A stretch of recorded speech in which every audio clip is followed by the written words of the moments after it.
fourth town hall meeting in the 4 months I serve as your representative. We've had each of them in different cities. We're going to be moving them around one per month until we do every city, and then we'll do every city again and again and again. And the 4 that we've had in 4 months is actually more than the 3 that my predecessor had in 18 years.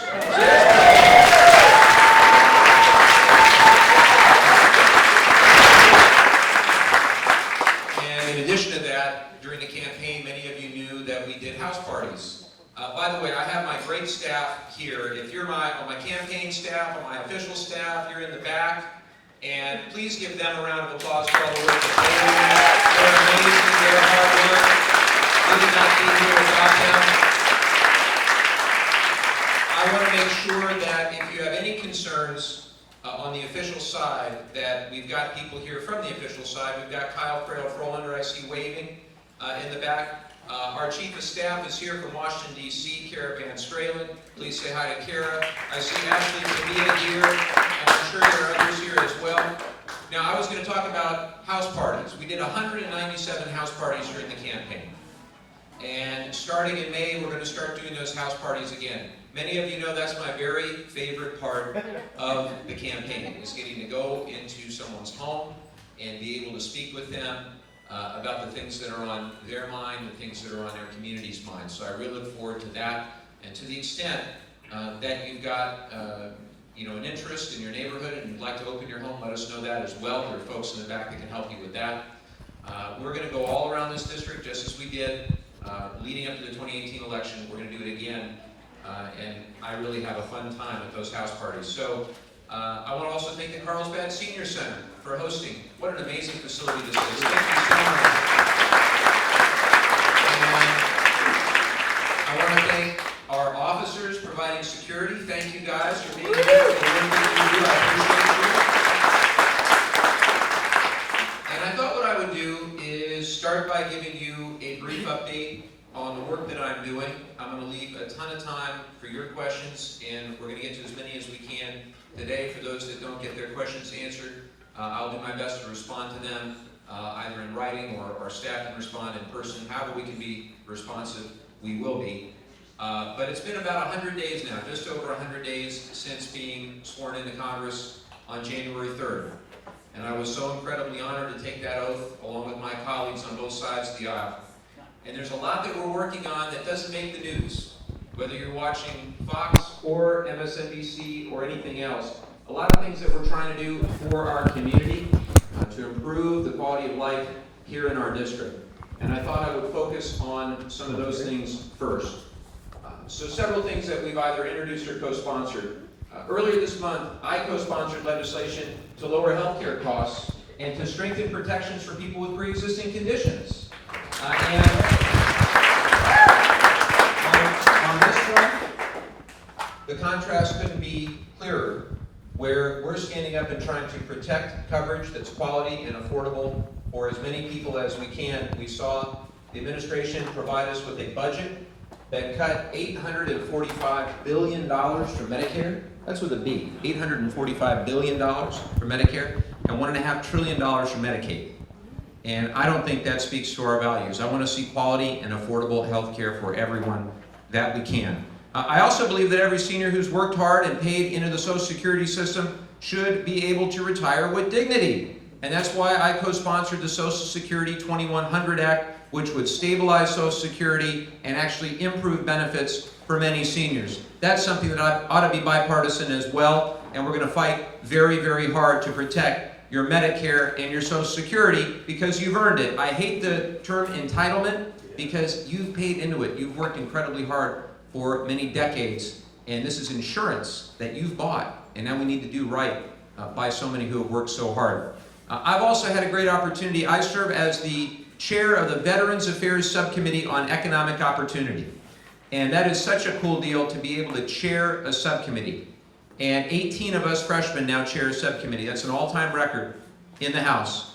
And my subcommittee has jurisdiction over a lot of things for our great veterans, including housing, homelessness, the GI Bill, job training, workforce development, and transition from service to civilian life.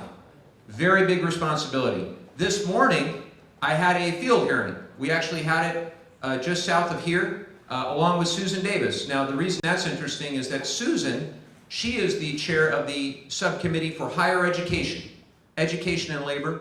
I am the chair of the subcommittee for Veterans Affairs Economic Opportunity, and the overlap between the two, Susan's subcommittee and mine, is the GI Bill. That's one of the areas of overlap.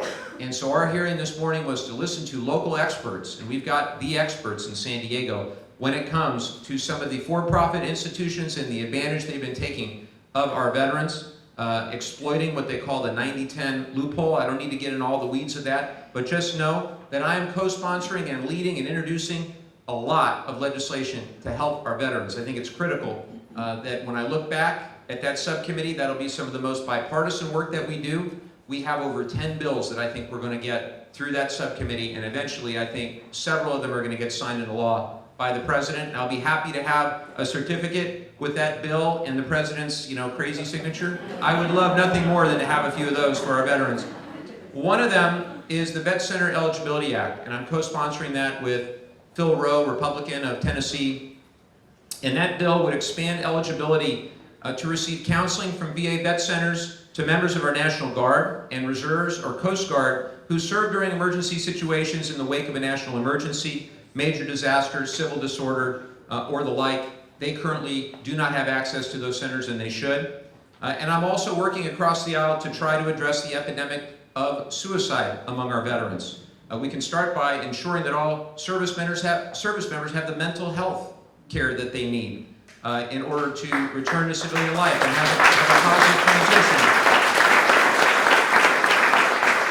We're also working on a whole variety of bills around job training and around educational opportunities for veterans and military housing as well. I introduced a bipartisan, bicameral bill to address some of the problems with the privately owned military housing that was in the news here in Camp Pendleton. It's been in the news in different parts of the country as well. All we're trying to do is provide the men and women who are serving, as well as their families, with the same basic rights that you expect as a tenant in a landlord-tenant relationship. We're expecting to have bipartisan support and get that signed into law. And I'll give great credit to our leaders at Camp Pendleton for taking many of the ideas and already implementing them voluntarily.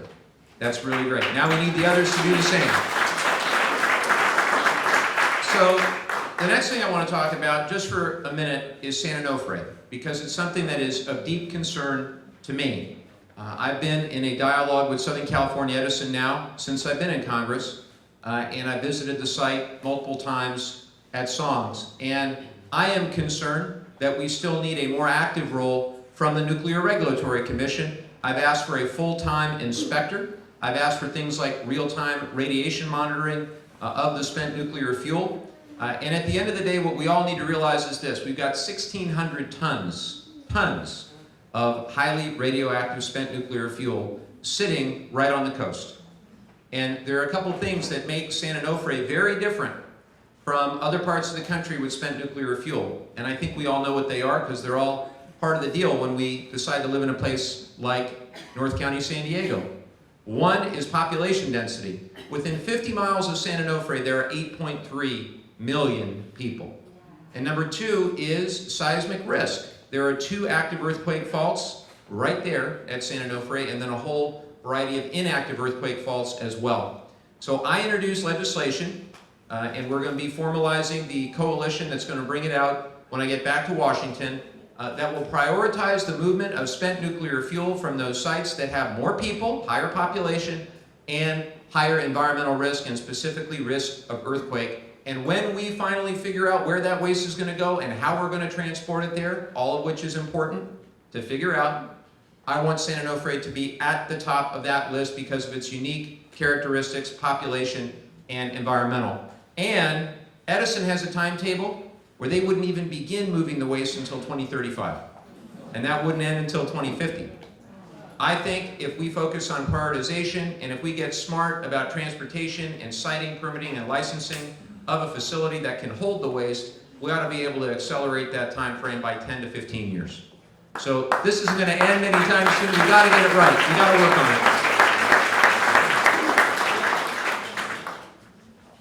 The next thing, there's a lot of stuff that's mention here that hasn't been in the news. Maybe it's been in the news locally, and then there's other stuff that's been in the news a lot.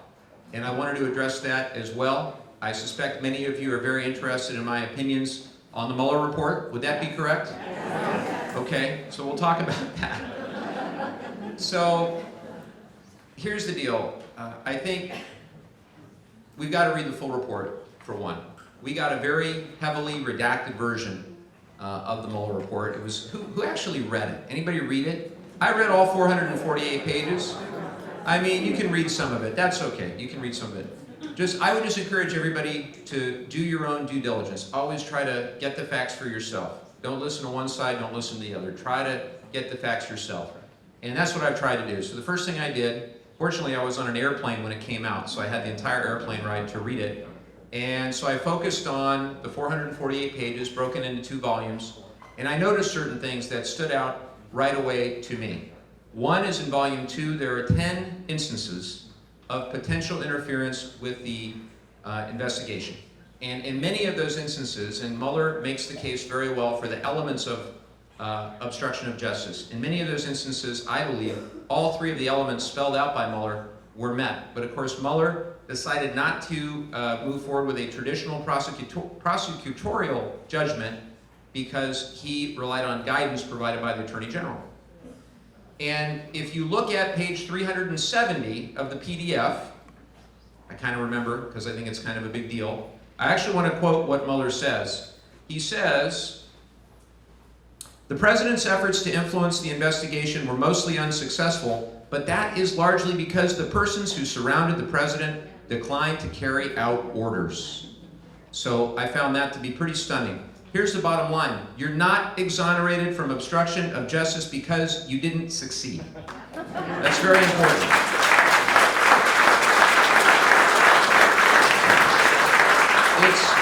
It's the intent. It's the intent to obstruct justice that is very important. And Mr. Mueller makes clear multiple times that there's a lot of intent. And I believe accordingly, Congress must act. In fact, as Mueller said, and I quote, "Congress has the authority to prohibit a president's corrupt use of his authority in order to protect the integrity of the administration of justice." So I mentioned before that I took an oath on January 3rd. And I took it with all of my colleagues, Republican and Democratic, and we all took the same oath.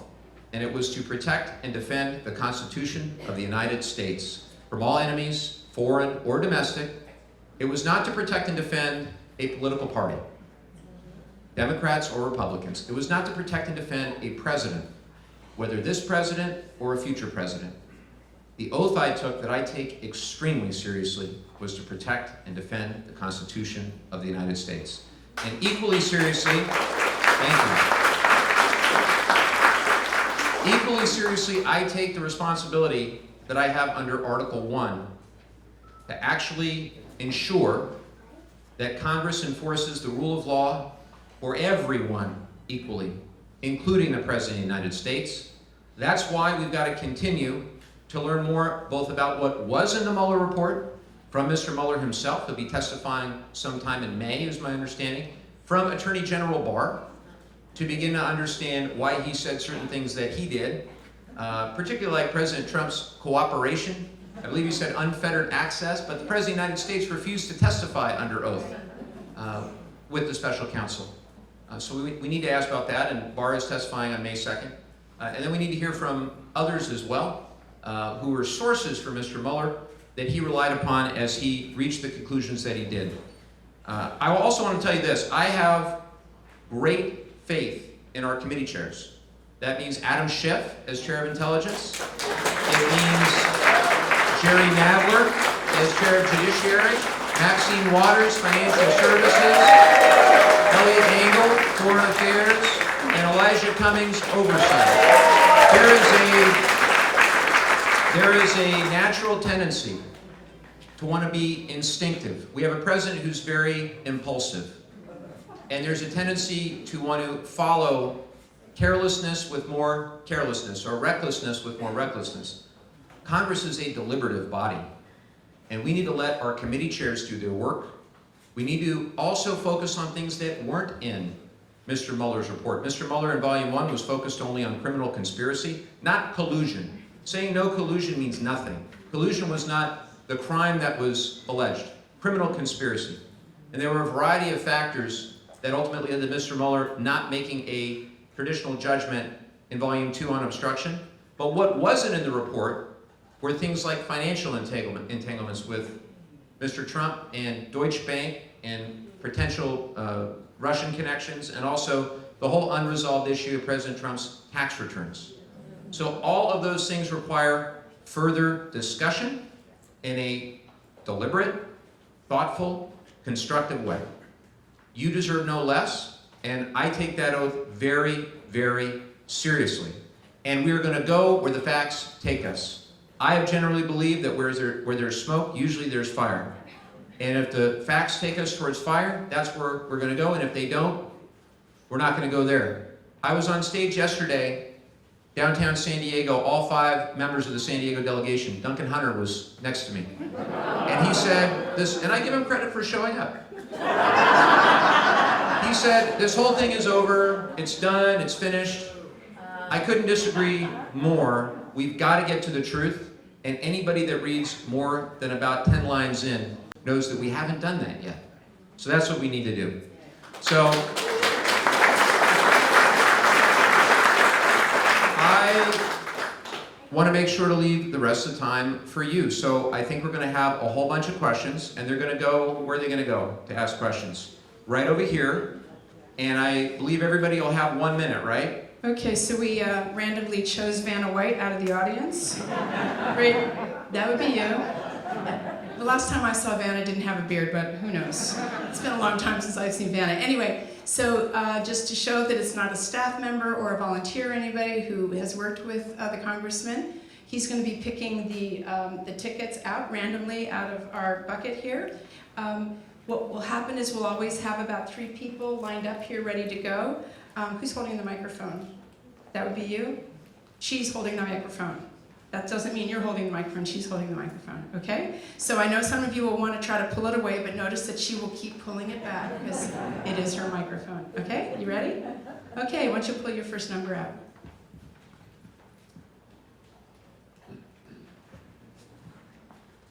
I'm just going to read the last 3 digits of each ticket. 023. Yes. How are you? You're going to come over here. Oh, go ahead. Thank you. 003.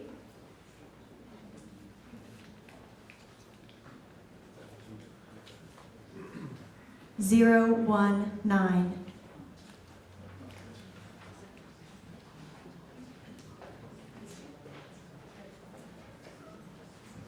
So you have 1 minute to ask your question, and then the congressman has 3 minutes to answer.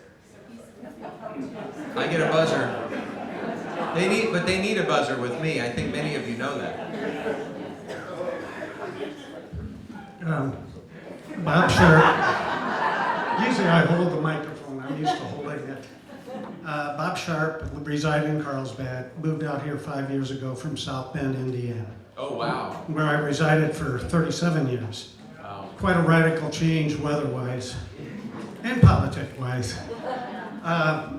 I'm just curious, and this is probably a tough question to answer at this time, but there's a name that's come up out of South Bend, Indiana. And I would just be curious if you have any comments on Pete Buttigieg. Well, I want to meet with you later to see what you think of Pete Buttigieg, since he was your mayor all those years. I think Mayor Pete is doing great out there, don't you think? But what I've said is very clear. I'm not supporting anybody just yet. I want him to go out and run for a while. And I want to see what happens with Vice President Biden's announcement, I guess tomorrow. And I'm watching just as you are, and I want to see how they run. And ultimately, we have to be mindful that, well, we may or may not think the Electoral College is a good idea, that it is going to be in place for the 2020 election, and the election is going to come down to just a handful of states. And we're talking about Pennsylvania, Michigan, Wisconsin, and maybe a few others. And so I'll be looking at who best represents my values. And I want somebody who's going to bring dignity and ethics and honesty and integrity back to the White House.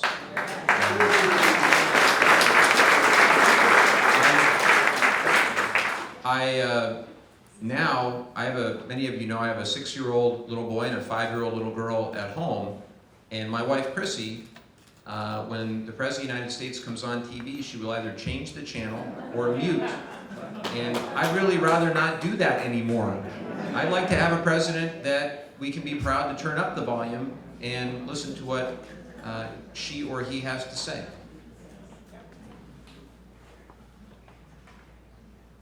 Hi, my name is Julie, and I live in Encinitas. Hi, how are you? Thank you very much for all you're doing for our communities. I really appreciate it. The epidemic of chronic illness, especially in our children, is affecting our families, schools, government budgets, military, and every taxpayer. Two of the causes for this includes herbicide glyphosate and vaccines. There's mounting evidence indicating that scientific studies have been manipulated and the news has misinformed us. I wonder if you'd be willing to help Congressman William Posey, who was in the Congress and spoken about this before, help him subpoena Dr. William Thompson of the CDC, who is a whistleblower, and have him subpoenaed before Congress to testify to the fraudulent vaccine studies at the CDC. Well, what I will offer to you is this: our staff is here. We'd be happy to look into it. I don't know enough about that particular gentleman, nor do I know about those studies to offer an opinion one way or the other. I can tell you that my wife and I made the decision to vaccinate our children, and that's a decision that I firmly believe in, strongly believe in. I also believe that there are a lot of harmful environmental contaminants out there that I'm deeply concerned about, and I'm highly worried about this administration abdicating any responsibility around environmental protection.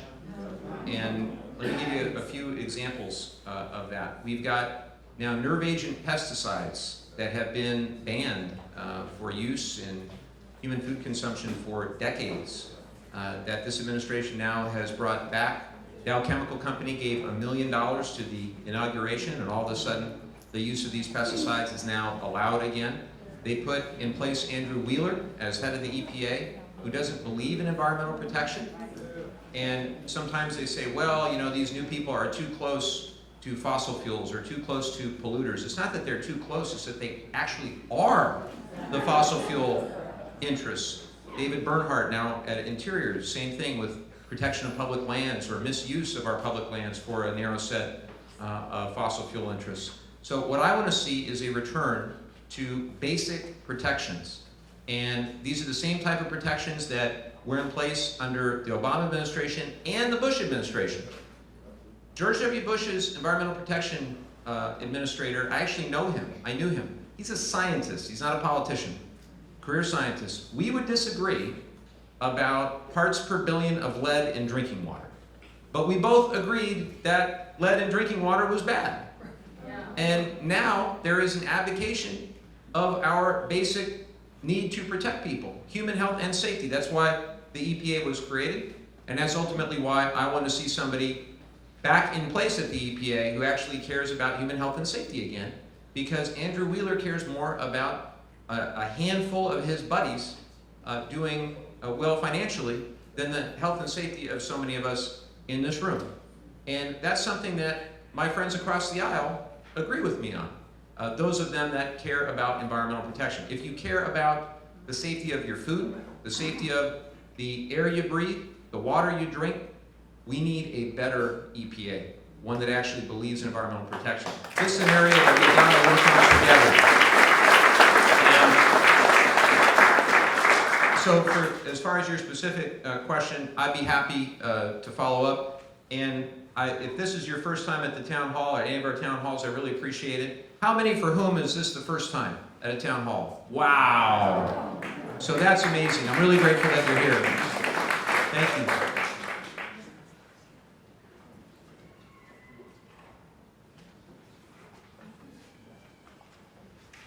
012017.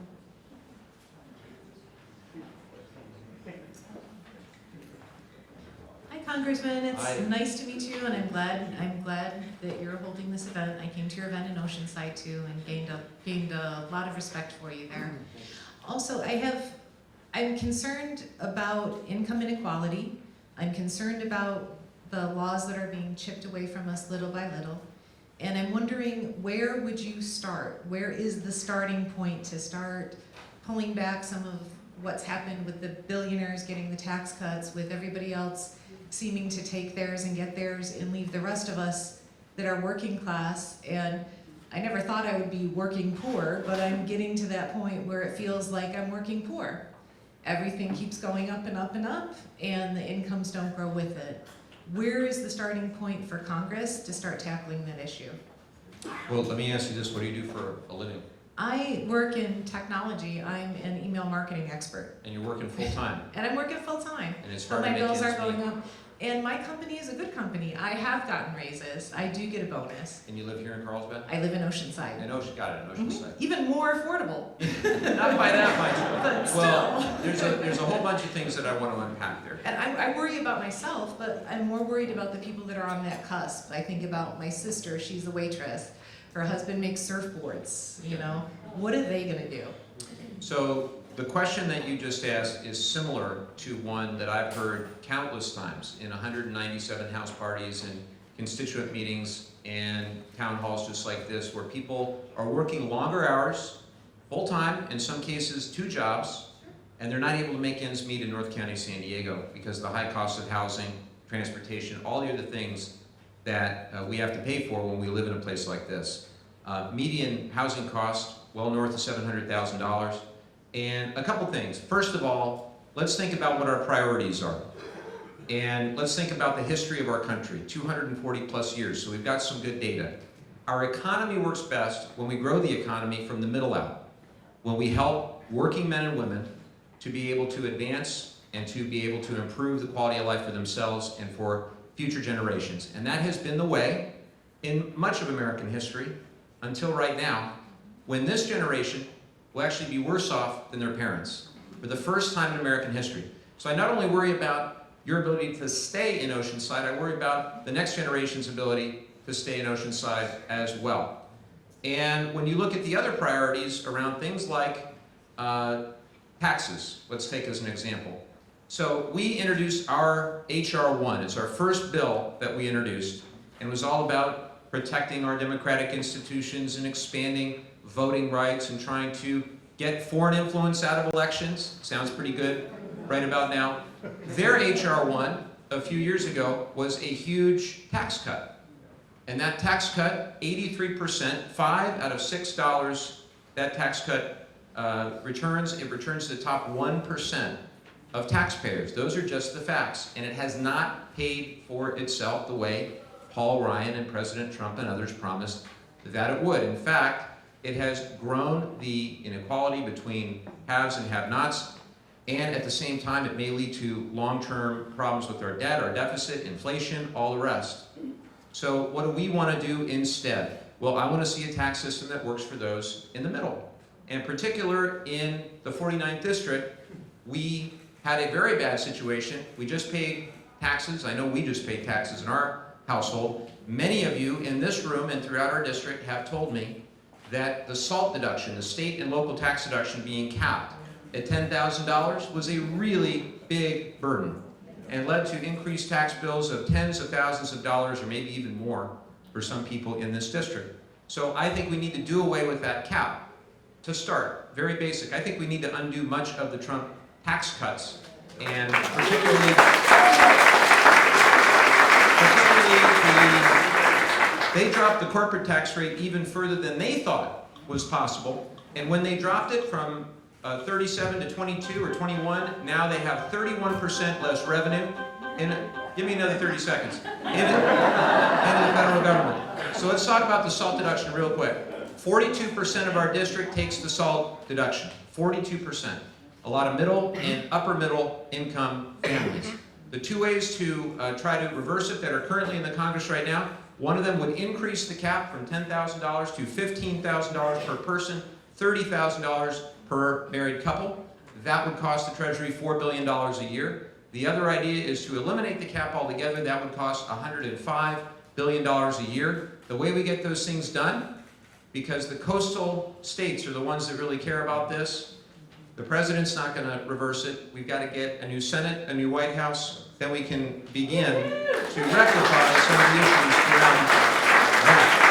And I would offer to you that a lot of these issues have to do with housing as well, housing affordability, and in the coming weeks we're going to be announcing our support for some big, bold measures to advance affordable housing, both for our veterans, but for the community as a whole. I thank you for the question.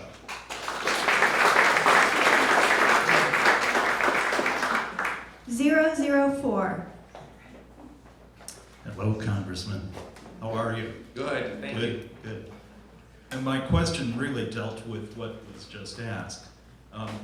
Many of us, I'm sure, received a refund, but the refund has been diminished, and it's because of the great tax cut.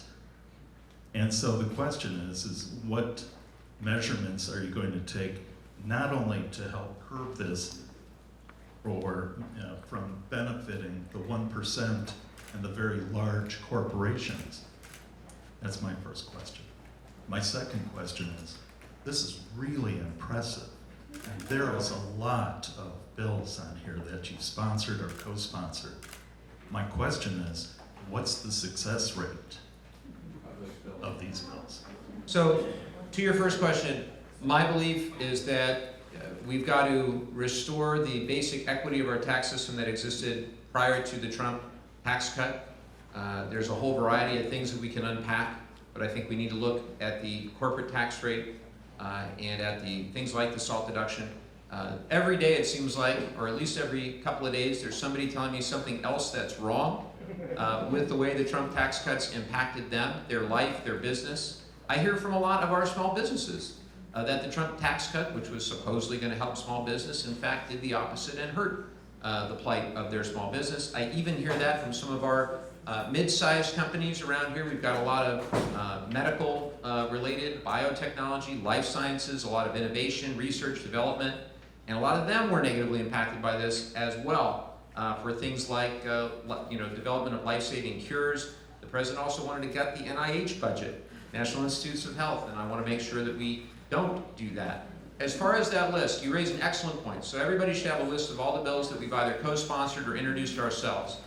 And here's the thing, I would put them into two buckets. The ones where we are saying, here's where we stand, and it's important that we stand up for our values.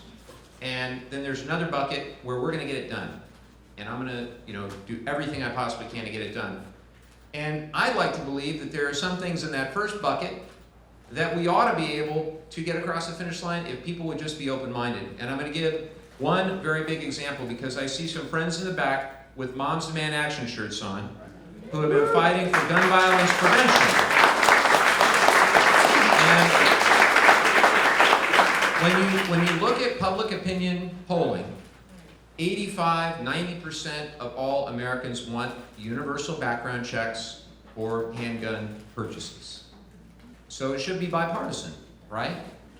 Unfortunately, we introduced and passed in the House with a pure partisan Democratic vote. I think maybe there were 4 or 5 Republicans that came on board, very few. A universal background check bill, the first one in 2 decades that passed the House. That should have been a bipartisan endeavor. And now Mitch McConnell won't even hold a hearing on the bill.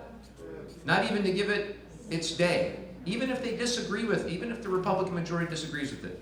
And why that is that the National Rifle Association is now representing the will of the gun manufacturers, not even the will of the gun owners. Because when I have gun owners in this district all over the place that want to see universal background checks. They want to keep firearms out of the hands of people who shouldn't have them. And that's all anybody wants to do. The other gun-related bill, H.R. 1121, all that bill said is that if you're in the middle of getting a background check and for whatever reason it doesn't clear out and you can't have a background check that is acceptable, that you can't buy a gun within that time frame.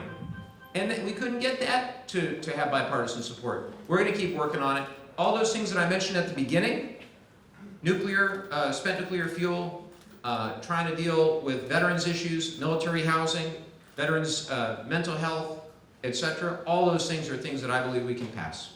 Thank you for the question. 011 and 001. That's confusing. 011 and 0111. No. Let him have a little break there and drink. How are you? Firstly, I'm wonderful. I would like to say how proud I am to have you representing the 49th. I'm proud to do it. I'm honored to do it. I've hoped and wished for this for a long time, and you make me very proud. I've been watching you, and it fills my heart that you fulfilled my requests. I remember being at those private parties and asking some pretty hard questions. You answered them, you fulfilled them. And you're working really hard, and I couldn't be more proud. Again, so I have a question regarding how can we bring Mitch McConnell, who has been a huge rock in the success in serving the people, and I feel very deeply that he needs to be brought before Congress and questioned on a list of things, including what happened previous to this administration and what he's doing currently, and the big question, why?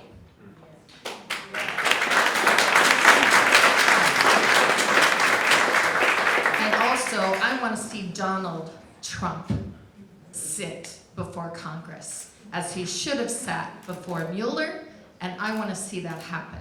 He should sit just like Hillary did. And we want the truth out of his mouth. And he can lie, he can jump, he can hide, but the truth must be brought to light. And I would like to see Congress make that happen.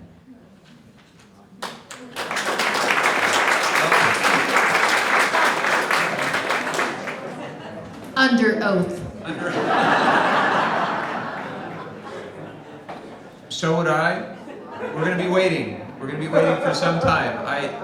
The president's made it very clear. So as far as Mitch McConnell goes, obviously, if we want to advance a lot of the priorities that I've talked about earlier, we are going to need to take back the Senate as well. And so there are, a number of seats. It's not going to be easy. There are a number of seats that are sort of in play right now. A very good friend of mine, Mark Kelly, who's an astronaut and very ambitious. He is running in Arizona, and I really hope that Mark becomes Senator Kelly. That would be great. A lot of competitive races out there. In Alabama, we have to fight for Doug Jones against whoever he's going to be running against in Alabama. So I think it's unlikely, probably impossible to expect a scenario where Mitch McConnell would want to testify before Congress.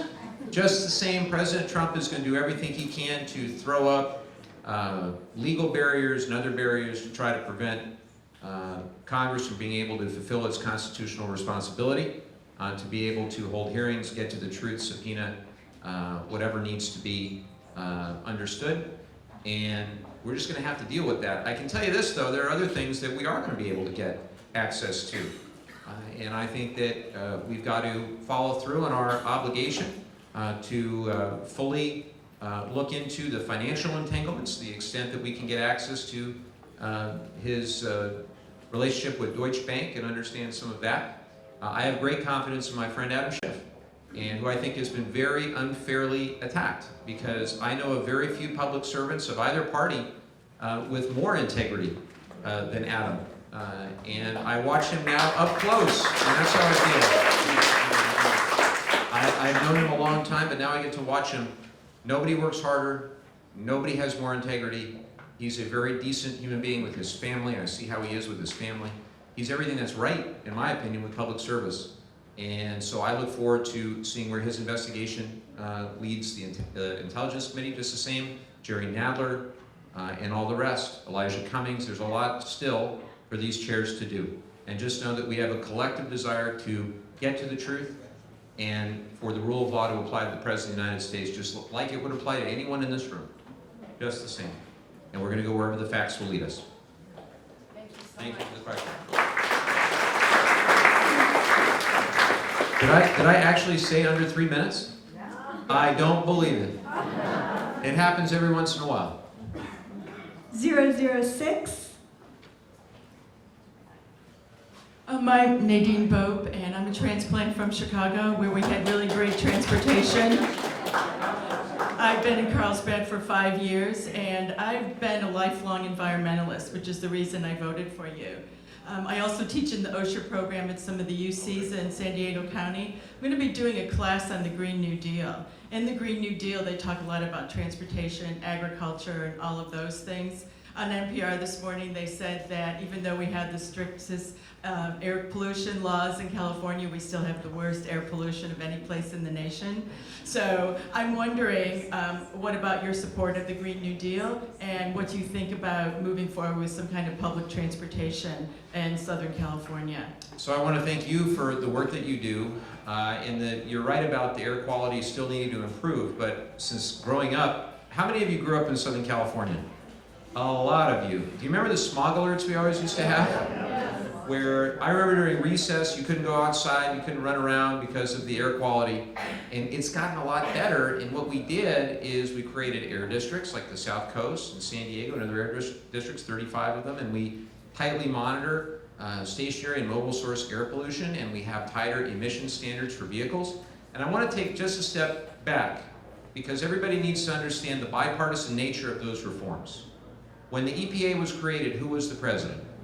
Richard Nixon. And the Clean Air Act and Clean Water Act were passed into law, overwhelming bipartisan support. And then California, we wanted to go further because we had an issue with smog, and so we wanted a waiver from the Federal Clean Air Act to set our own more restrictive vehicle emission standards. Who was the governor? Reagan was the governor. So then we had a very successful program. We created those air districts. We began to regulate mobile source pollution. We then wanted to go further, and we wanted to create a market-based solution, which was invented by folks on the other side. It was invented by Republicans, the market-based approach, the cap-and-trade approach. And so we created AB 32 to set targets for greenhouse gas reduction. And who was governor at the time? Schwarzenegger, 2006, another Republican. You see where this is going? We then passed cap and trade. 9 Republican legislators voted for cap and trade, including Rocky Chavez, who represented this area for many years, both as mayor of Oceanside and in the state assembly. My point with all of that is only in the last few years has this become such a partisan issue. Because I believe, as I think many of you believe, that we've got to accept scientific consensus around our changing climate. And does anybody know, and I'm going to go way over 3 minutes, so I apologize in advance. Does anybody know where California got its initial research on things like snowpack, sea level rise, ocean temperature? Anybody have a guess? Scripps Institute of Oceanography in the 49th District was the place. So, I now get to represent the Scripps Institute of Oceanography. And I am also on the select committee for the climate crisis. I'm one of 3 Californians on that select committee. I'm one of 3 freshmen, along with my friend Joe Neguse of Colorado and Sean Caston of Illinois. And I'd like to have one of our field hearings at the Scripps Institute of Oceanography. You cannot represent a district with some of the best climate scientists in the world and not believe in their work and not want to take proactive steps to deal with the findings. And we already see coastal erosion, sea level rise, ocean temperatures at all-time highs. We know that this is happening and it's going to get worse. And Trump's own scientists from a wide variety of sources, including 22 Scripps scientists that provided the input for the climate assessment that they released. You remember when they released it? Black Friday. Because they didn't want any of us to read it, but they didn't realize we were all on the internet on Black Friday buying stuff. So we all, at least I read it, and it said that we've got to take bold and dramatic steps to reduce greenhouse gas emissions. Now, I want to talk about the Green New Deal for a second. I have never seen so much misinformation about anything as that resolution. It is a non-binding resolution. And just to be careful, I read it again, and there was nothing in there about taking away all of your airplanes. I mean, heck, I'm on an airplane twice a week. I'm going to be in big trouble going back and forth from San Diego to DC. Nothing in there about taking away hamburgers.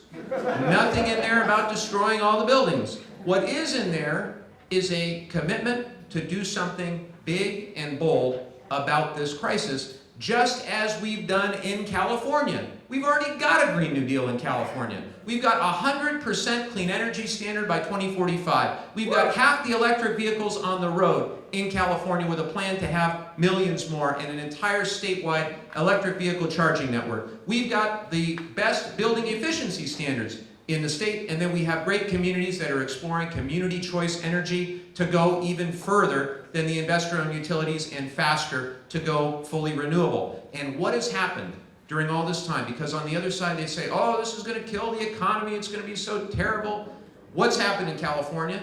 Well, we protected the environment, we protected against climate change, we protected our air, our water, our coastline. Our economy has done just fine. In fact, we've had record per capita growth in our economy. We've had record low unemployment in our economy. Never let anyone tell you you cannot grow the economy and protect the environment at the same time. We've done it in California, and we're going to do it in the country if we only have the vision to look forward rather than investing in the dirty technologies of the past, embracing the clean energy technologies of the future.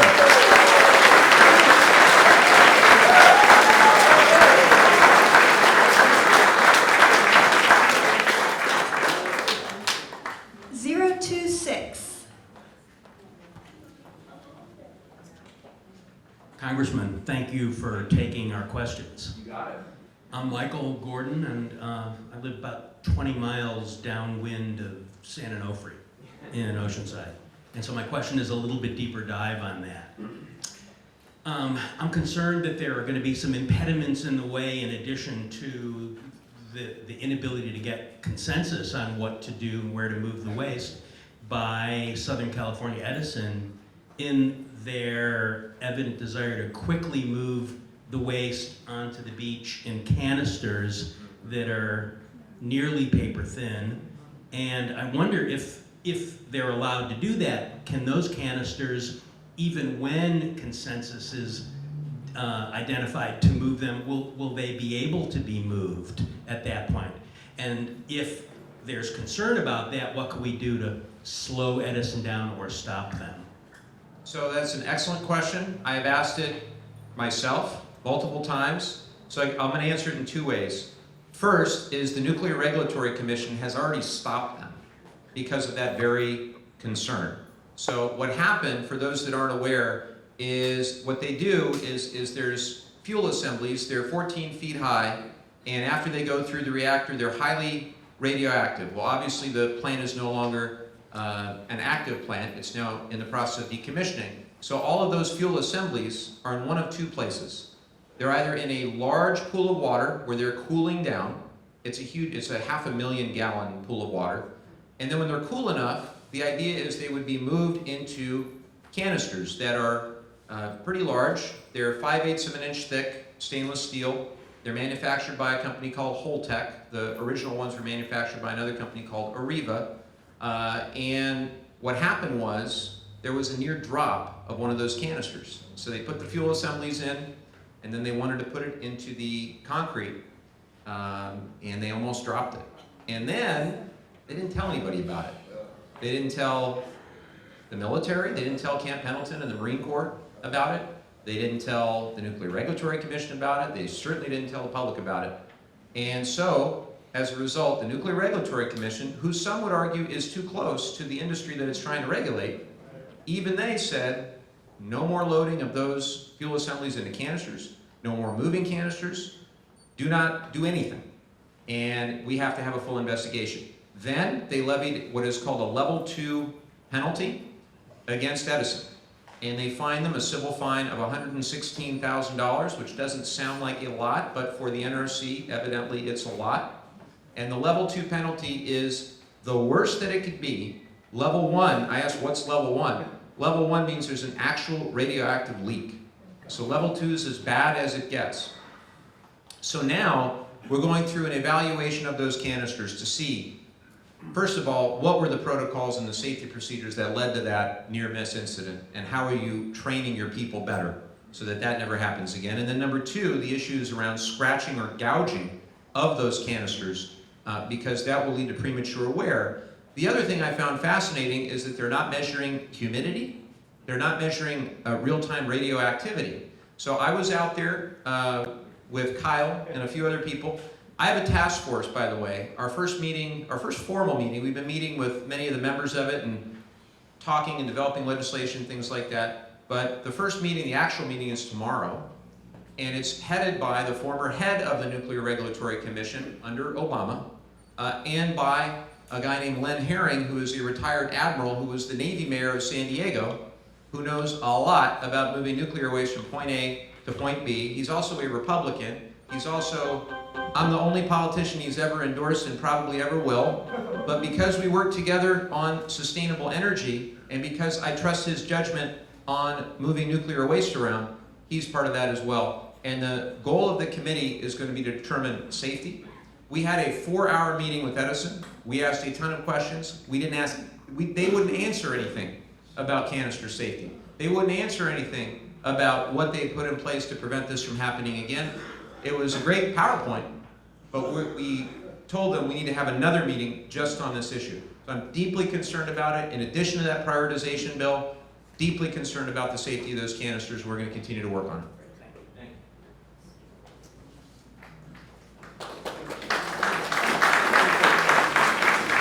And I'm sorry if that's too far in the weeds for many of you, but it's important to me and it should be important to you. 007. Hi, I'm Joe. I live around the corner from ICE's office, so we saw you at several of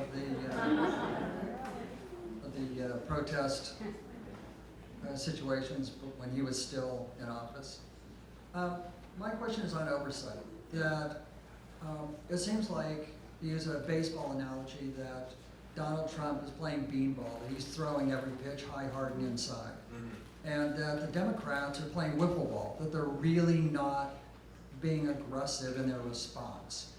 And, like a situation with his taxes, that law seems very clear that the IRS commissioner is supposed to produce the taxes, and that Mnuchin has nothing to do with that situation.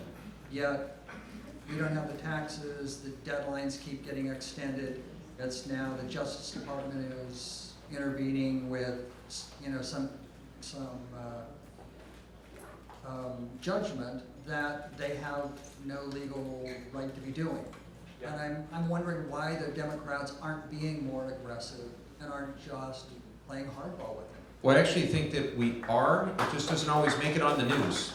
So behind closed doors, I can tell you, Richie Neal, the chair of Ways and Means, is working incredibly hard, along with committee staff and others. My roommate, I have 2 roommates in Washington. It's like a dorm kind of thing. So I live in a townhouse. My 2 roommates are Jared Huffman of Northern California and Dan Kildee of Flint, Michigan. And Dan is actually on Ways and Means and is the person designated as one of them to go and try to get those tax returns. And we have a legal framework and a legal basis for asking for them in a responsible way, right? There's an issue of acceptable presidential behavior, and what isn't is not acceptable. Every president, Democrat or Republican, for decades has provided the public with their tax returns. And then there's a legal matter of when is the president legally compelled to have to offer his tax returns. And I think it's that second issue that is really the question, because we're way past the way past the traditionally accepted permissible behavior of what we expect from a president, what we expect from a president with regard to honesty, ethics, integrity, and behavior. So then we have to ask the more narrow question, what are we legally permitted to see? And those tax returns, we are legally permitted to see under statute. So we're going to continue to fight for them. The president's going to put up a legal defense on that, just as he will discourage people from speaking to Congress. And one of the more outrageous things that Barr said, as I mentioned earlier, in his press conference, and by the way, he should not have had a press conference just before releasing that document to the public. That's crazy. The Congress of the United States was treated very disrespectfully by the Attorney General, who I think undermined his office, and it was clearly not impartial. There's a long precedent, bipartisan precedent, of better behavior than that from the AG. But when the Attorney General said that the President did everything to cooperate with the investigation, but when we know for a fact that he actively encouraged several members of his team to fire Mueller or to not give information that was requested, we know that that simply doesn't comport with the facts. Just the same, the President refused to testify under oath. So I'll get back to what I said earlier. I think we're going to be deliberative. I think we're going to be fact-based and law-based, and we're not going to be reactive. I don't think we can govern reactively. So when the President tweets, jump, we all can't jump.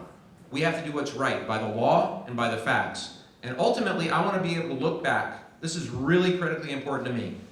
When I'm 30, 40, 50 years older, I hope I live that long, and I look back at this moment in history, and I want to be able to know that I did the right thing. That I did the right thing for the country before the party. I did the right thing for our Constitution, not just for an election. That's the precedent that we're setting. That's why it's so critically important that we get it right, that we aren't reactive, and that we fight hard, but that we also fight by the rules, as they're prescribed by the Constitution and by the rule of law. I appreciate the question.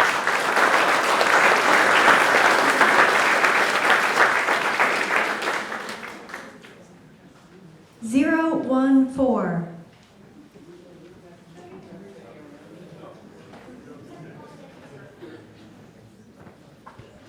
Hello, Richard Van Every, Carlsbad, California. Very good, thank you. Thank you for hosting this very informative town hall. Very good. My main question's been answered, but I do have one that hopefully you can help me on. It's these irritating robocalls. I've had about 6 today. It's amazing. And they're all my first 4 or 6 numbers.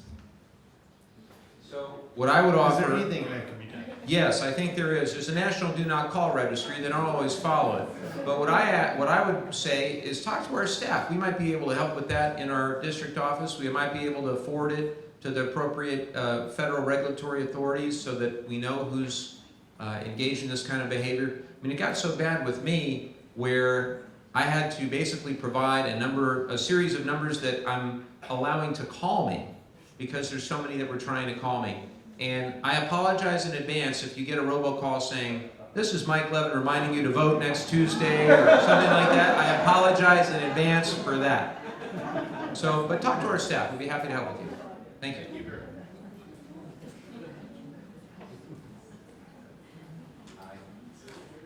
020. I'm Bonnie Kucera, and I live in Vista. And my question, and thank you so much for all of your hard work. We voted for you. We're so glad you are doing this work for us. Very good.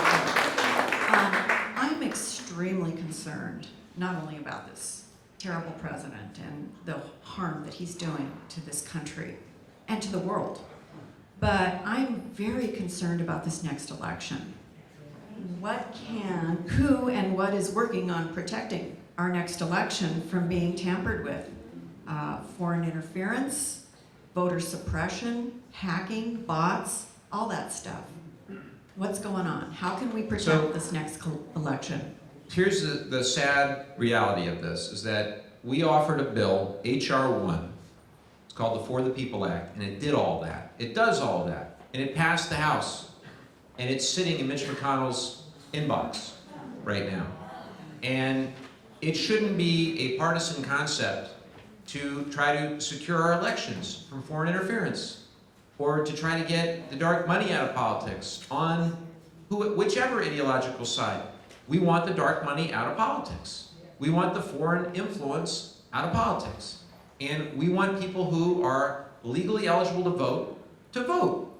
Simple stuff. And yet, Mitch McConnell called this bill a power grab by the Democrats. It's a power grab by everybody, by the people taking their government back from the special interests and those providing that dark money. And the reality is that there are too many in Washington who are bought by a handful of very powerful special interests on both sides of the aisle.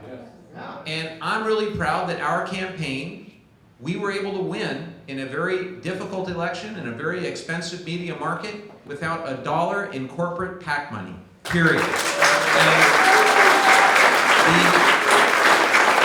the reality is that a lot of us won with no corporate PAC money, more than ever before.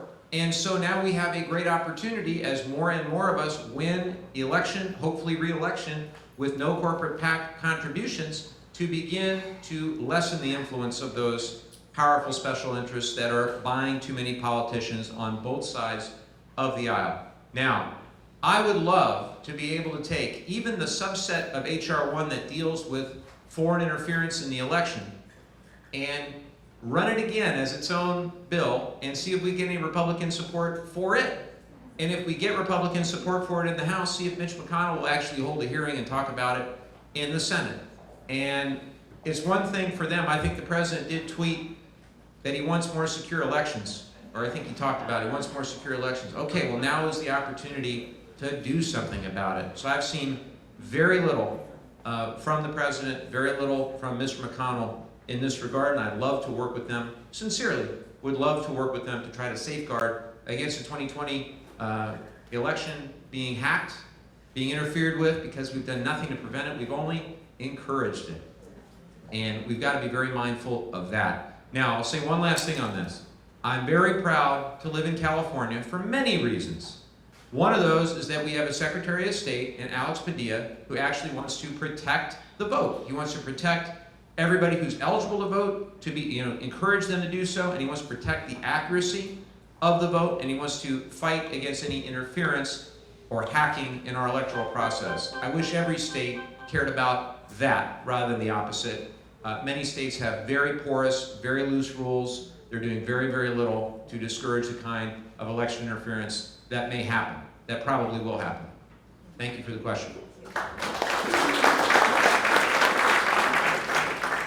002. Ed Sampson from Carlsbad. Okay, why is it every time there is talk of immigration reform, we get amnesty and no border enforcement / immigration reform? It's always the Charlie Brown and Lucy football game. No kidding. Don't laugh about it. It happens. In '86, Reagan got we got the amnesty, and we were promised the border reform and immigration reform. Never came. It happened a few years later, same deal. When are we going to get both in one fixed package, all or nothing? Thank you for the question. So, if you go back to McCain-Kennedy, that was the last time we got close. That was 2004, 5, 6. And we couldn't get it done. I obviously wasn't in Congress at the time, but that was the last time we had a deal for comprehensive immigration reform. Then we had the Gang of Eight, and unfortunately that didn't get done either.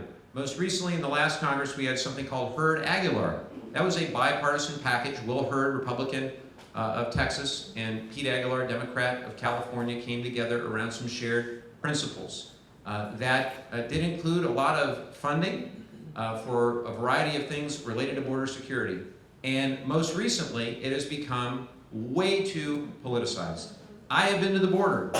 I have been down there. I have seen the port of entry at the port of San Ysidro. I will tell you what I saw with my own eyes. I saw a lot of people trying very hard to do the right thing, to do a good job at the Customs and Border Protection. Saw a very difficult situation where the people that were coming, virtually all of them were coming with no problem whatsoever. You have 95,000 people a day going back and forth. Virtually all of them, no problem whatsoever. In fact, many of them have the equivalent of TSA pre. You know, like you have TSA pre at the airport?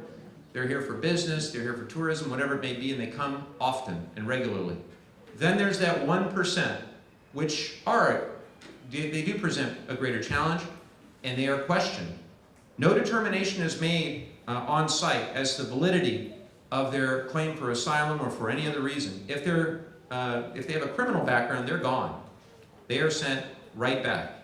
But if they're genuinely seeking asylum, if they are here because they're fighting some sort of political persecution or fear of violence or whatever the case may be, legitimately, back in their home country, then they are detained. And I saw where they are detained.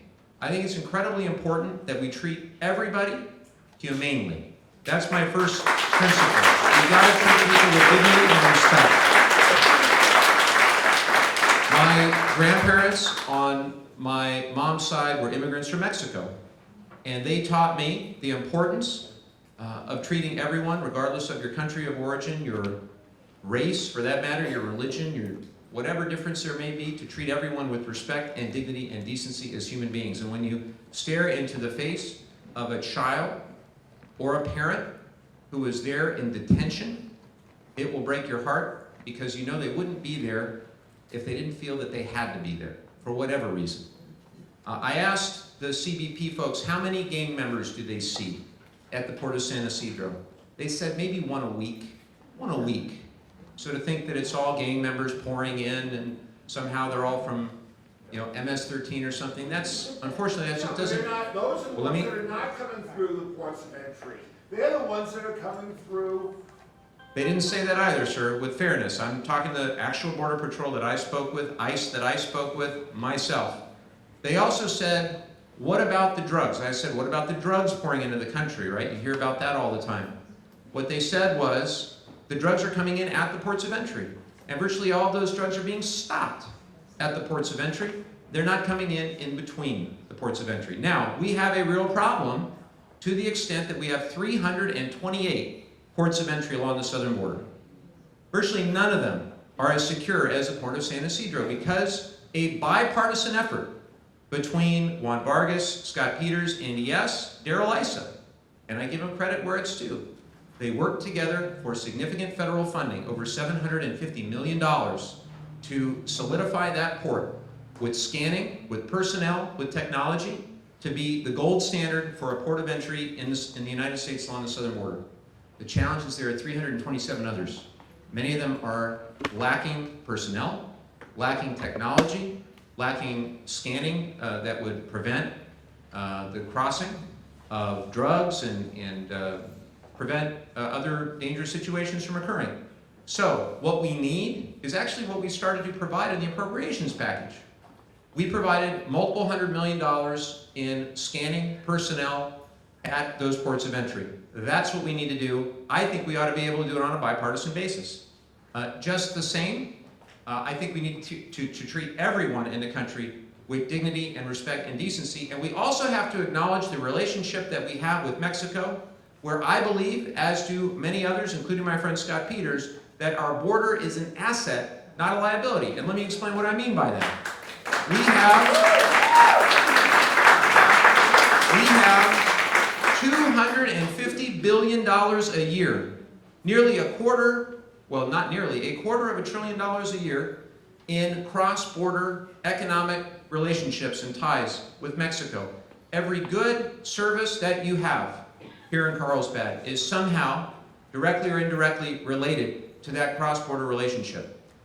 To close the border would have such a massive and detrimental impact on our local economy that it would be catastrophic. And so we've got to treat that relationship as the important economic relationship that it is.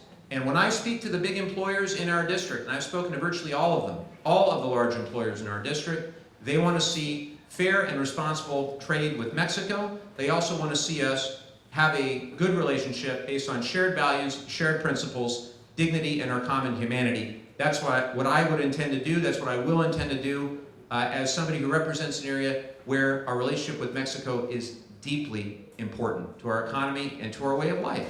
And we know the positive contributions that immigrants make to our society. When you think of some of the biggest companies,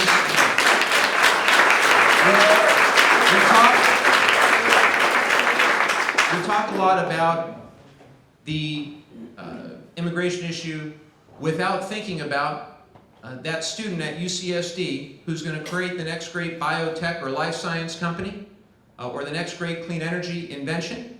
I want them, if they go to school here, I want them to be able to create that company here, to do that research development and grow their business here, so that the next Google, the next Qualcomm, Apple, whatever it may be, many of which were started by immigrants, I want to make sure they start those companies here and grow those companies here so we get that economic development.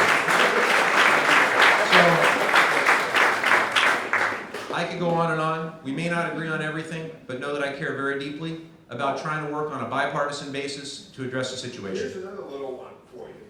Why is it the Coast Guard is still living with a polar star that is held together with chewing gum and baling wire? They haven't had a new icebreaker in 40 years. Yeah, we need icebreakers North Shore of Alaska, Northwest Passage, access McMurdo Station. Look, I appreciate their very passionate opinions on this. It's really important that we get it right. I do think, to your point, there was money in the appropriations package for one of those new icebreakers, if you go back to what we passed back in February, March. So I encourage the dialogue. I want to have a productive dialogue with my friends across the aisle. That's the only way we're going to get anything accomplished when it comes to comprehensive immigration reform. Hi. Hi, Congressman. I'm Karen Brennan from Carlsbad. Oh, sure. Oh. 025. Again, I'm Karen Brennan from Carlsbad, and I just want to say first that I decided, like many people, I woke up, after the last general election and decided I just didn't know enough about what was going on, and I decided I was going to become educated. And now I find myself following you around a little bit because every time I listen to you talk, I know more. And it's like you can't care about what you don't know about, and it's really nice to have a congressperson who really knows their stuff.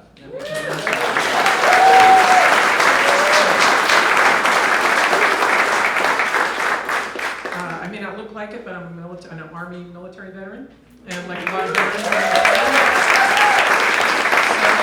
I'm paying a lot of attention to what you're doing. And also, I was a little inspired by the gentleman right before me because my husband happens to be a very proud Coast Guard veteran. And he cares deeply about all the things that are going on or not going on to support the credible value and incredible work that the Coast Guard does. Yes. But my real question for you is, I've also become very interested in the county and what the county does and how the county spends the budget money and so forth. And I'm very, very interested, especially on the veterans issues that you care very deeply about. What do you see as the, it's like federal can do so much, but in California, each county is the one that is basically appropriating a lot of the close to the ground money. How do you see the relationship between what federal does and what state and local budgets accomplish? Thank you for the question. I want to thank both of you for your service, and I want to just briefly say the Coast Guard, during the shutdown, many of our men and women that serve in the Coast Guard went 2 paychecks without any pay because they are not part of the Department of Defense. And I think that's ridiculous. So I actually asked the Speaker, what can we do to fix it? Haven't gotten an answer yet. For our DC team, we need to keep following up in that regard as well. Homeland Security is better than the Department of Transportation. Well, that's true. But I want to make sure that the next time, and here's the basic principle about the shutdown. We can't shut the government down every time we disagree on a partisan basis because we're never going to get out from under that. It's going to happen when there's a Republican in office or a Democrat in office. We have a long history in this country of divided gridlock, where we seem to like electing one party to do one thing, one party to do the other. So we can't shut the government down every time we disagree. We can't declare an emergency every time we disagree. And ultimately we have to use our constitutionally authorized power to legislate, to get things done. And then hopefully sign those bills into law after good discussion and debate. That seems to have broken down. Now, as far as local, state, and federal interaction, I think there's a ton that we can do. I'm very optimistic particularly with, on the county level, with my friend Nathan Fletcher. So Nathan, as many of you know, is a Marine. He cares very deeply about many of the same issues that I do. In fact, we were just talking earlier today, and around housing in particular, because I have jurisdiction, my subcommittee has jurisdiction over veterans housing, homelessness, and the like. There are 1,300 homeless veterans in San Diego. Of the 9,000, give or take, and we're going to have a new time of use number here in the next couple of weeks, but there's around 1,300. Around half of them are in some sort of shelter, half are unsheltered. And so my question is, how do we eliminate homeless veterans throughout San Diego, but specifically, how can I get to an effective rate of 0 homeless veterans in North County, San Diego? And so I'm working very hard with Nathan and others to try to pull that off. And one of the areas is the adequacy and availability of affordable housing. So doing everything we can. I was just visiting an affordable housing project yesterday morning. How do we get more developers interested in building affordable product, either for our veterans or for families at large? The housing stock is a big issue. The other is the amount that you get if you qualify for a HUD-BASH voucher. The HUD-BASH voucher is what's available to you if you are a veteran and for whatever reason you need it. It's there. There's also other programs, the 9-month rapid response housing program, the transitional housing program are all there. But the challenge is none of these programs are, I just met with the VA, the people that run the VA in La Jolla. They do a fantastic job. And by the way, we cannot privatize the VA. We have to ensure that we protect the VA. So right now, a BASH voucher only gets you $1,200 a month. That's not enough. So I'm going to be writing a letter to the appropriate people at HUD, reminding them of the cost of living in North County and saying we need more than $1,200 if we're actually going to move the needle. What I can tell you is that we have in our Oceanside office a veteran named Andy Ortega, or Doc is his nickname, and it was very important to me. When I think about our district, I think about the two great assets, the unique assets that we have. One of them is our military with Marine Corps Base Camp Pendleton, the 1st Marine Expeditionary Force, and our veteran community, incredible veteran community.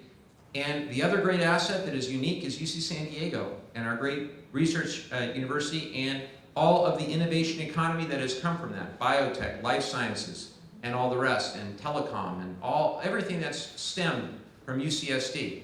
And so I wanted to have somebody in my district office from the veteran community and somebody in my district office from UCSD. Pretty easy, right? So we have Andy Ortega, who's a veteran himself, and we have Shannon Bradley, who worked at UCSD for 25 years. And I encourage you, if you're interested in our veterans issues, or if you are a veteran yourself and you need help in any way with benefits or whatever it may be, please come to our district office or meet Kyle in the back or any of our folks in the back and let us know how we can be helpful. And you just never know. I'll give you one anecdote, even though I'm way over time. A couple Tuesdays ago, I was flying to Washington, D.C. In the front page of the Union Tribune, you might remember this, there was a gentleman who had worked up in Northern California at Mare Island, and he was exposed to asbestos. He's part of the federal workforce, and he was having a lot of trouble, pulmonary trouble. He went to UCSD, and they said that he was a good candidate for a lung transplant. In fact, they said he needed a lung transplant. So he put in that request through the Department of Labor, the workers' comp, heard nothing, to the point where it wound up on the front page of the paper. So I read this, and I was outraged. And my staff knows that I was pretty outraged. And so I started asking them, do something, call. You know, we have a congressional liaison office. We've got an office for workers' comp. And my staff started calling, and they got nothing but messages and so forth.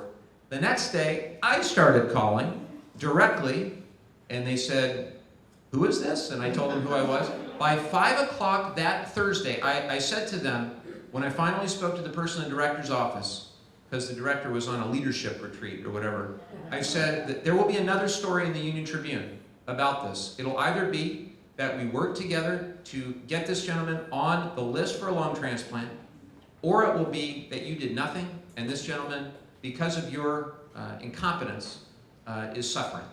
What do you want the story to be?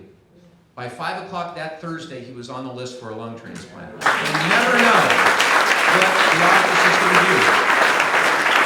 Now, we haven't issued any press on this because we want to make sure he gets his lung transplant. And I told my team when he runs a 5K, then we can do a press event. All right. Hi, Mike. My name is Karen Hastings. I live in the Ocean Hills community. I'm also the widow of a 100% disabled American. And thank you for your transplant work, although it was not done through the VA. My husband had a heart transplant, so thank you for that.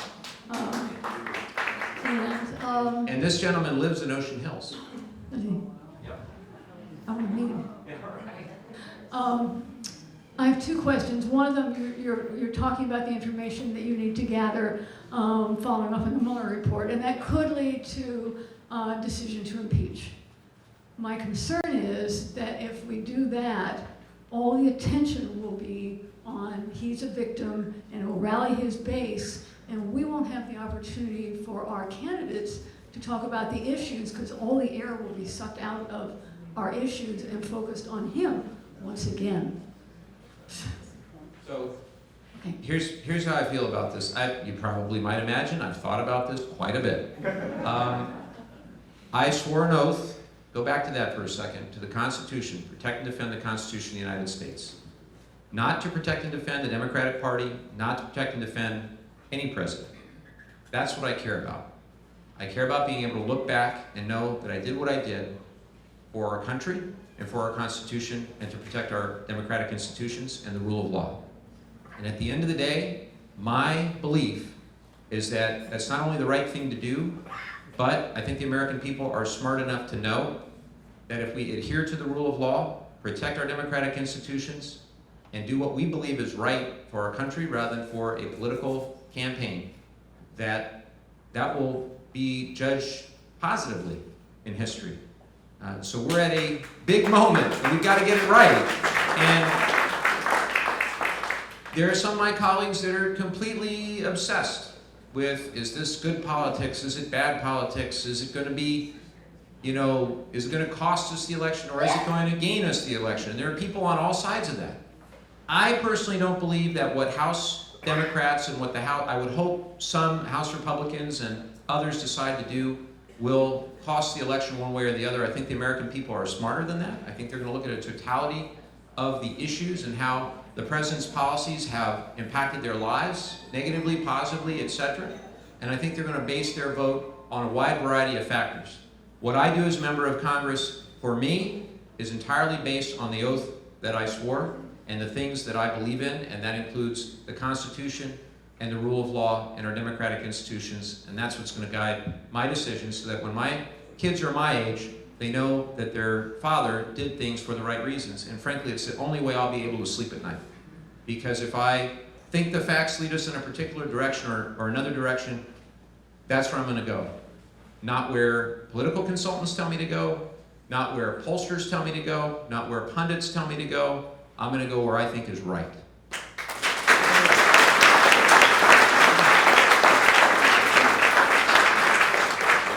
Congressman, you have one last question. But before we get to that, for all of you, this is the last question. If your question didn't get answered, make sure you turn it in to one of the people in the back of the room. If you're standing in the back of the room and you don't work for the congressman or one of the volunteers, you need to move away. You're going to get a whole handful of stuff. The other thing I'd say is we're having another one of these in 2 weeks. And it's going to be run by students. It's going to be fantastic. So that'll be number 5. And I thank you all for that. So on May 4th, up at San Juan Hills High School in San Juan Capistrano, if you know students, if you are a student, and certainly the public is welcome too, but please join us up there. It's on the website. So that's going to be a real fun one, and I really don't want to have an empty room. So you can turn in your questions. Make sure you turn in the evaluation card, because that's my job, is to look at each and every one of those. So if you have any suggestions for how we can make it better, I'd appreciate it. The last thing I want to say before we get to the last question is that the congressman has some obligations right after this, so he can't stay and answer any of your questions that you're dying to ask him However, he has a couple of minutes, so if you want to have a quick picture taken with him, a selfie or whatever with him, you can do that. We'll give you a few minutes for that, okay? But no questions. Can't talk to him. Sorry about that. And Mike knows that, I'm sorry, the congressman knows that I will be standing right there saying, Am I right? I'm happy to talk to everybody. But I'm happy that you don't ask him the questions because he's got some place to be, okay? All right, thanks. Hey, Mike. Good job. Thank you, Congressman. Thank you to your whole team for facilitating this, doing a town hall every month. I mean, it just warms my heart that we have somebody like you that we can feel heard by and really entrust in keeping our democracy alive. So, my question to you has to do with San Onofre. As you know, I'm very passionate about it. And one of the fascinating things is, where they put the waste so close to the ocean. And I believe it was the Coastal Commission that approved the permit in order for them to put it there on the presumption that they're loading canisters that are multi-purpose and able to be transported and monitored, all the important things that the Department of Energy requires in order to get it out of here. So I'm hoping that we can rely on you to have a talk with our our Governor Gavin Newsom and perhaps his auntie, I believe, Nancy Pelosi, to get them on this subject somehow. Do you feel like you can have that conversation with them? Yeah, so I've already spoken with Governor Newsom. We have a really good relationship on a variety of issues, and what we've agreed to, what I want to do is bring him to tour. I think it's, as an elected representative, it is way more important, I think, than just reading about something or watching something on television. Go out and experience it. And so I think it's really important for him, as well as for Rick Perry. Yes, Rick Perry, the Secretary of Energy, to come out and see the site and understand the nuance. And I want to work with Rick Perry. I want to get it out of there, and so does he. In fact, there's been discussion that he wants to move the waste to Texas. And I want to make sure that Texans want the waste moved to Texas, not just Rick Perry. But yes, so I've spoken to Speaker Pelosi about it, I've spoken to Governor Newsom about it, and your concerns are well founded. Now, the interesting thing, because I've asked a bunch of people, how did it wind up there in the first place, right? Like, how did the nuclear power plant wind up there in the first place? And the story that I've heard most often is that then Secretary of Defense Robert McNamara was flying in a helicopter and pointed and said, how about there? And they said, okay. Now that's what I've heard. If anybody knows of a different reason, I'm interested to know. Because you wouldn't pick that site in a million years. That would be the last place where you've got rising sea level, ocean temperatures that we know all about, where you've got active earthquake faults, and where you've got 8.3 million people within a 50-mile radius. That's why it's so important, because of its unique attributes, that we focus on removing the fuel there as quickly as we can. So I thank you for the question. Thank you. I just want to say, when and if you do that, please make sure that they don't get the Edison PowerPoint. Oh, they will. They will. Or just that. Here's what I'm doing. Look, there are people at Edison that are trying to do the right thing, right? Edison it's a huge company. It's far more than one person. And let them make their case, but make them answer questions that are hard questions. And have repeated meetings. And I told the CEO of Edison, I don't represent your company. I represent the 700,000 plus residents of our district. And his answer to me was, that's good, because I represent the 15 million people that we serve, and I care about their safety as well. And I said, I'm going to hold you to that. So we have a good dialogue. Here's the last thing I want to say. I count on you to be my eyes and ears in our community. I want to do the very best job I can. Sometimes we will agree on everything. Other times we may disagree on some things. I don't expect you to agree with me on everything. Know that I'm coming to this with an open heart and an open door. And it might be my name on the door, but it's your office. So take advantage of that and come to our office and offer suggestions. If you need help, we're here to help. So I'm very grateful for taking part of your day out. Thank you all so much, and we'll do it again in a couple weeks. Thank you.